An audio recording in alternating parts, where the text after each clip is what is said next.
Yo Novatos, thanks again for tuning into yet another video. Memphis coming at you live from the West Coast. That's right, San Jose, California. Now, as you can see, we don't have any tall bars on this bike. You guys are probably wondering, what are you riding? Why are your arms so low? Well, this is the Roadster I just picked up, and it's a blank canvas. There's nothing on it. It's completely stock. It appears that there's only these Amazon grips, these fake Kuryakin grips. They're plastic. That's how you know they're knockoffs. And it's a blank canvas. It's got low miles. It's got about 2,600. I already put about 300 miles in it already, the way you see it here. I'm waiting on parts. I already got all the parts list. I already have a build in mind, and I am leaning a little bit towards like an Amazon budget build. Of course, it's gonna have to be a club style, because that's what I'm into, right? I like the club style, I like the risers, I like the tall bars, I like the look, and I think this is a good start for a Sportster, especially for that type of build.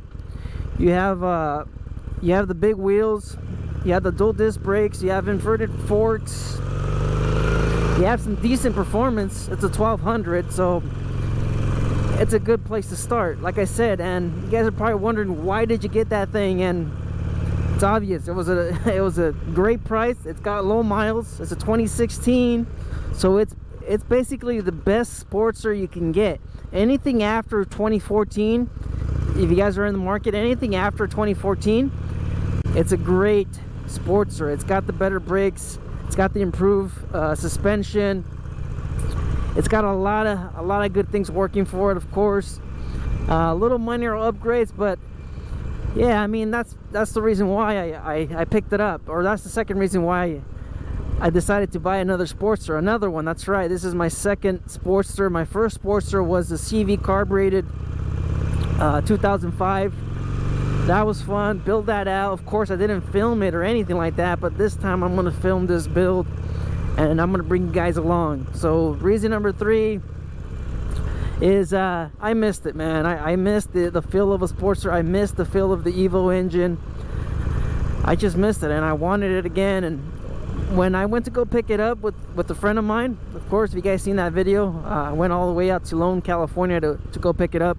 My buddy almost instantly realized, because he's seen me ride my lowrider S, he's seen that that this one's kicking a lot more than my lowrider, and he just kind of mentions, like, wow, man, this one's got some shake on it, doesn't it?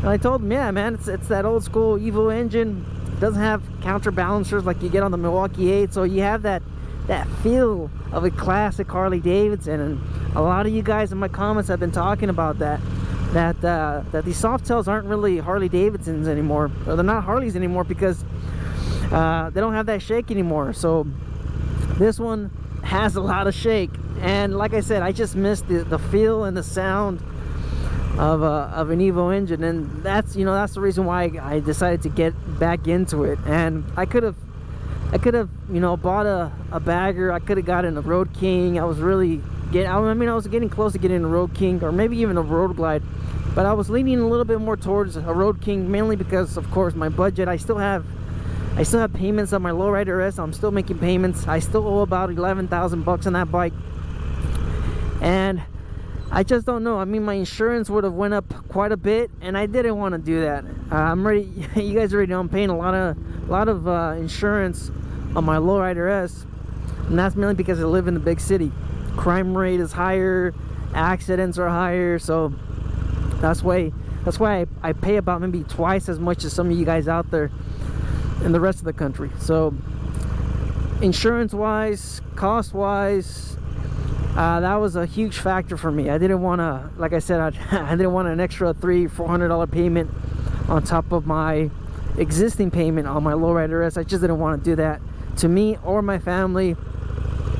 So that's the reason why I decided, you know what, I'm going to get used, because that's something that I'm always telling you guys to do. Buy used, don't buy new. And that's exactly what I did, and I saved myself thousands of dollars. All right, this bike is going on the market for about, I say about maybe $10,000, $11,000. That's what I see it for on the private market. No, I think in the private market I see it go for about $10,000. all right, there's a few Sportsters out here that are, you know, 2017, 2018, a little bit newer than mine, than this one, and they're about $3,000 more. So like I said, man, this was a great deal. It was a steal for what I got it for. And like I said, I've been looking at these bikes for years and years. I've been shopping Sportsters, so that's what I wanted. I wanted another neat little, tiny little American-made, air-cooled V-twin Harley. That's what I wanted. All right, and I know it doesn't have the power. I know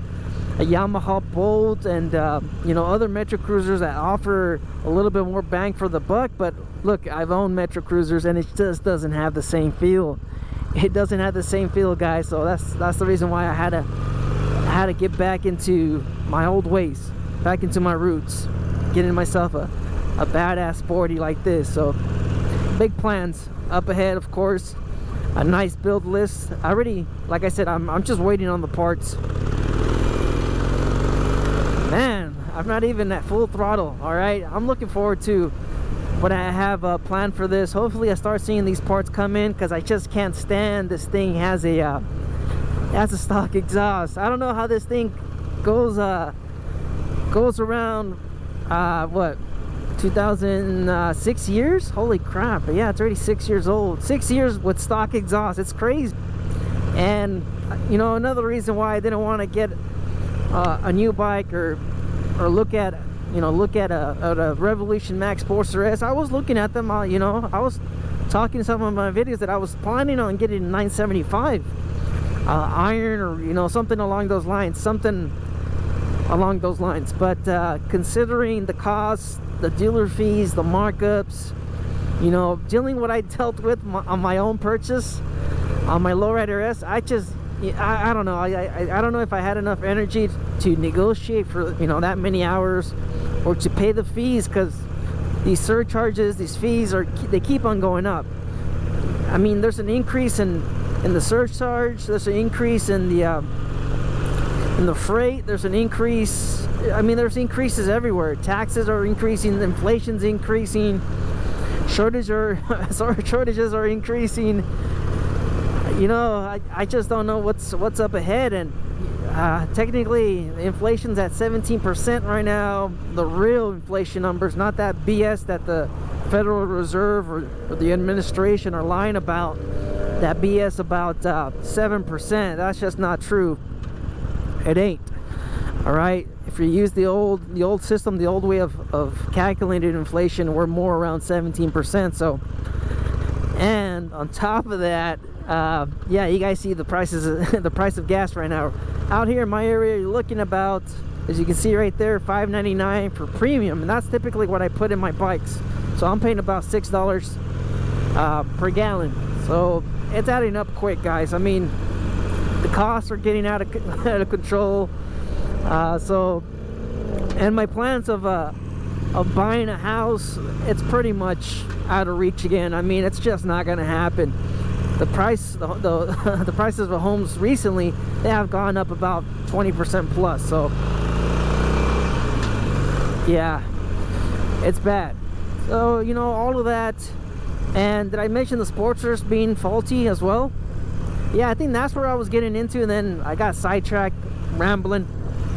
Yes, I was planning on getting a 975, but there seems to be some issues, electrical issues, some problems with the Sportster S. No, not the Sportster S, just the Revolution Max. What about, you've lived with it now all this time, is there anything you don't like? It's the most unreliable bike I've ever owned. Oh, really? By miles. There seems to be a lot of problems. Something about the wires, the components, some of the sensors. There's a few things going on, and Harley-Davidson they don't have the best customer satisfaction or customer service. They don't. If you guys see what happened with the dynos, the death wobble, they didn't fix that.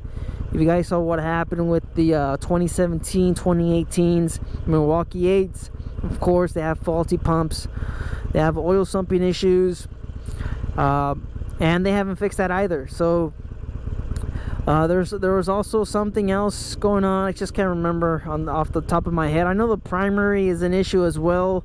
You have primary fluids leaking into your transmission. I don't think they fixed that either. I mean, they're not gonna fix any of these, of course.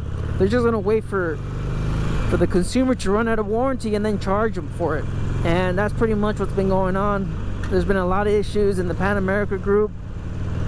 And I'm pretty sure we're going to see the same problems with the Revolution Max. And I don't know if it's a cost issue. I don't know if it's, you know, something along those lines. Maybe it is. I don't know. But I remember when Tesla cut down on cost, they switched their battery manufacturer. They switched their battery supplier to cut the cost of their Teslas. And it hurt the production. It did, because these batteries from China, they were rusting, and that's a big no-no.